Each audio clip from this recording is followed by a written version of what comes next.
Okay. Hey, I'm Johnny from Johnny's Vintage Motorcycle Company.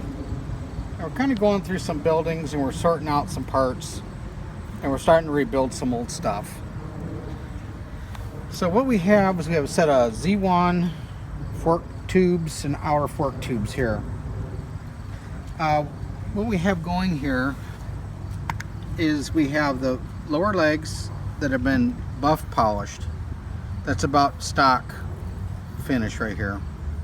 Then we have the reflectors, we have the boots, new seals, fork tubes. The majority of the stuff is used, but it's nice. The top bolts have been polished out, and it has of course new seals, and everything seems to work good. All the holes are nice, and there's no scratches or anything like going on with them. So we're offering these for sale on our webpage. So if you have any interest, let us know and look at our webpage, and they're available.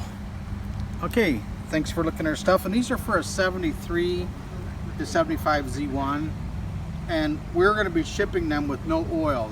They're dry, so you'll have to put your own oil in them. And we recommend a 10 weight fork oil, and if you want that, we can sell you a bottle of it. But we just don't want to put it in the forks just in case something happens. Okay, well, thanks a lot.